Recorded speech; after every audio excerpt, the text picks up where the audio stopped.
Hoje a nossa conversa vai ser com a doutora Cristina. Ela é pós-graduada na Medicina do Sono.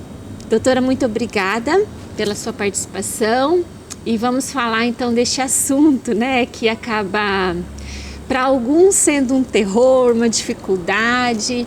E qual é a importância do sono para o desenvolvimento da criança? Enfim, vamos conversar um pouquinho sobre isso, tá bom? Certo. Muito obrigado pelo convite, é um prazer estar aqui, né, conversando com o seu público. E durante muitas e muitas décadas, a gente achava que dormir era quase que uma perda de tempo. Por que a gente dorme, né? Parece que eu fico tão improdutiva se eu dormir 8 horas de sono. Porém, a gente sabe, né, atualmente, que durante o dia a gente recebe informações e com a criança também é assim. Mas é durante a noite que essas informações viram aprendizado. É durante o sono que essas informações vão parar na memória, né? Sai da memória recente, vai para a memória de longo prazo. Então, dormir é fundamental para o desenvolvimento cerebral da criança, para o aprendizado da criança. E dormir também tem vínculos com doenças específicas que podem acontecer frente à privação de sono. A gente sabe, por exemplo, que durante o sono a gente regula os hormônios, inclusive o hormônio de crescimento. A gente sabe que durante o sono a gente regula a questão de fome e saciedade. Então a criança ela come melhor no outro dia quando ela dorme a noite toda. A gente sabe durante o sono que a gente também tem mais desenvolvimento do sistema imune. Então agora, né, nessa fase que nós estamos pós-pandemia, onde as crianças têm adoecido muito, né, eu recebo muitas perguntas, né, doutora, o que eu faço para o meu filho ter uma imunidade melhor? Então a gente sabe que o sono de qualidade vai produzir mais imunoglobulinas para a defesa do corpo. Então a gente sai de um contexto tão recente, de 30, 40 anos atrás, onde o sono não tinha muita função visível, né? E hoje a ciência traz para a gente, né, o quanto é fundamental para mim, para você e para as crianças dormir bem, dormir com qualidade. E o que pode atrapalhar essa questão que a gente percebe assim, que tem pais, tem crianças que realmente têm dificuldade com o sono, né? Parece que aquele sono fica acordando. O que pode atrapalhar essa qualidade do sono? O sono ele está totalmente vinculado com o ambiente que a criança vive e com o comportamento familiar. Então a gente sabe que dormir bem requer rotina. Nós precisamos ter uma rotina para que a criança compreenda o processo da chegada do sono. A criança ela precisa ter uma previsibilidade do que acontece ao longo do dia dela e o que acontece na hora do adormecer, para que ela possa comprar a nossa ideia voltada ao sono. Então hoje muito tem falado da importância da rotina para que essa criança chegue à noite realmente com uma necessidade real e verdadeira para com o sono. E a gente também sabe da importância de um conceito que a Sociedade Brasileira de Pediatria vem falando bastante, que é a higiene do sono, que é você retirar estímulos que atrapalham o sono. Então a gente sabe que as telas vão atrapalhar a qualidade do sono, uma alimentação com muito açúcar, com muita gordura atrapalha a qualidade de sono, uma família que cada dia a vida acontece de uma forma, tem dia que essa família acorda às 6 da manhã, tem dia que essa família acorda ao meio-dia, tem dia que essa família dorme às 10 da noite, tem dia que essa família dorme à meia-noite. Então, essa falta de previsibilidade da rotina. Então, na verdade, eu sempre digo assim para as mães que me procuram, o seu filho não dorme não é porque ele não gosta ou porque ele não precisa. Ele não dorme porque ainda não foi ensinado a ele. O sono faz parte do processo educacional. E a gente, como cuidador, a gente precisa assumir essa responsabilidade de conduzir o processo de sono. Interessante que às vezes a gente recebe visitas lá na escola, os pais chegam bem na hora que está tendo um soninho que tem de descanso no meio da tarde.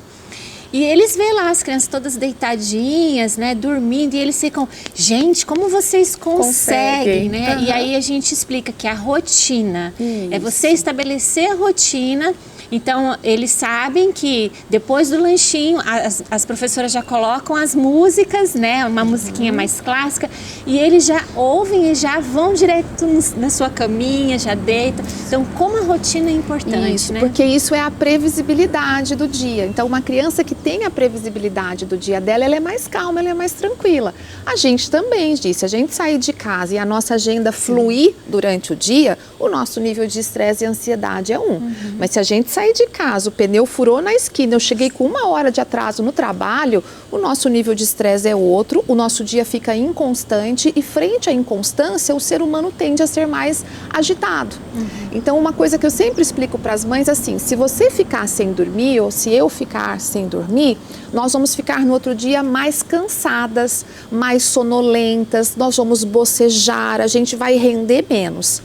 A criança, a principal característica, o principal sintoma de uma noite mal dormida é agitação e irritabilidade. Então, olha que interessante, às vezes chega para mim crianças que estão tendo muita irritabilidade, agitação, aquela criança inquieta, que ela não para, ela mexe aqui, ela vai ali, ela tem uma agitação, uma irritabilidade, que você não sabe muito bem o porquê.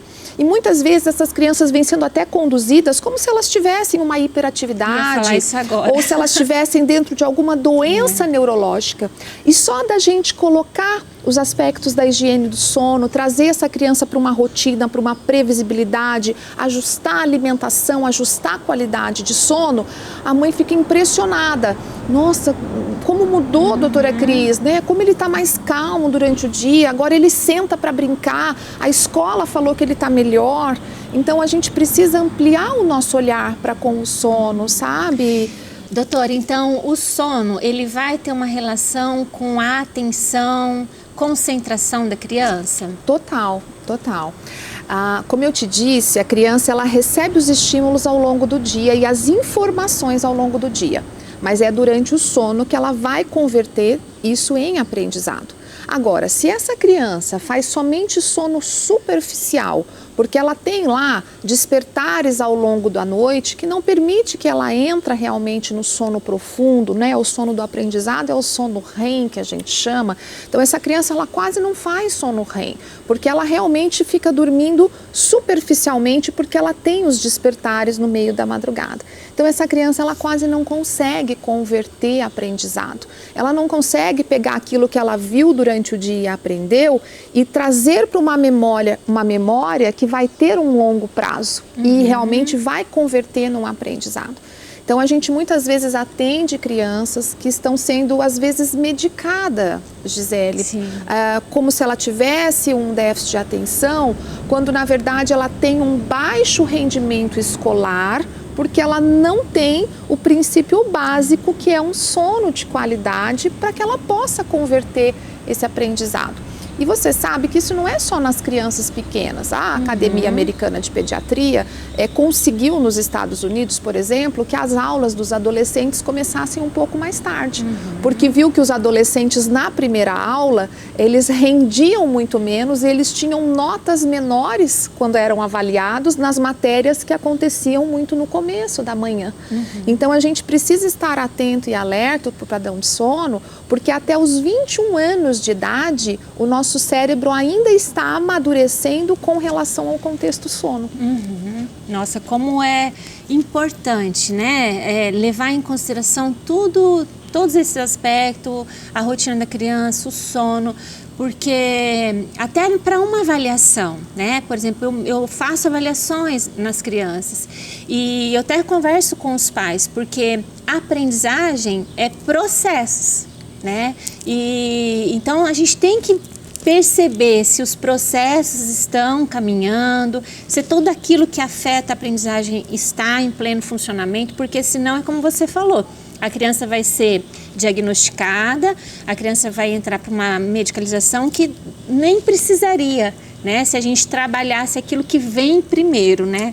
Isso. Existe um processo, né? Existe todo um processo, né? Primeiro você faz a mudança do ambiente, né, abrangendo a mudança comportamental dos cuidadores, abrangendo mesmo mudanças de hábitos de vida, né, que eu sei que é desafiador. Eu também sou mãe, também tenho a minha família e eu sei que é muito desafiador mudar hábitos de vida. Mas muitas vezes a gente consegue melhorar o padrão de sono, de aprendizado, de concentração, de comportamento dessa criança, simplesmente melhorando a qualidade de sono, né? Sem a necessidade medicamentosa. O sono, ele então vai ter uma implicação em todas as áreas da vida? Em todas as áreas. Então ele melhora a nossa saúde física, porque ele melhora o hormônio, imunidade, crescimento, né, e desenvolvimento pondero-estatural, crescimento e desenvolvimento cerebral, né, aquisições cognitivas, motoras. O sono está totalmente emocional, exatamente, social, né? Exato, né? Se a criança está bem com ela vai ficar bem socialmente. Eu acho, se a gente pudesse quebrar talvez algumas crenças limitantes vinculadas ao sono, primeiro, não fique com uma criança que durma mal dizendo isso é normal, que o tempo melhora, né? Busque ajuda, vamos avaliar o sono dessa criança e ver se realmente essa criança não tem, porque existem as doenças vinculadas ao sono, as parassonias, os transtornos de sono, então existe insônia comportamental infantil, então muitas vezes a criança pode ter alguma questão que pode ser abordada e pode ser corrigida, né? Então, tirar essa crença de, isso melhora com o tempo, isso é assim mesmo, isso é normal, né? Porque a gente pode estar muitas vezes atrasando um desenvolvimento global que poderia estar muito, muito melhor, né? E um segundo ponto, né, que eu gostaria talvez de deixar aqui dormir não é perda de tempo, né? Dormir é vida. A gente tem estudos que mostram que adultos que dormem menos de 6 horas por noite têm uma sobrevida mais curta. Adultos que dormem menos do que 6 horas por noite têm mais propensão à obesidade, à hipertensão arterial, à diabetes, né? E crianças que vivem uma privação de sono crônica, ela infelizmente tem mais propensão às doenças neurológicas, mas principalmente às doenças psiquiátricas. Então, sono é coisa séria, né? Precisa ser conversado, precisa ser debatido e é por isso que eu agradeço esse espaço para conversar sobre sono, né, com você e com o seu público. Sim, não, é muito importante. Com certeza a gente vai ter que voltar a falar mais sobre esse assunto, porque a gente vai tirando, vai lembrando de outras coisas.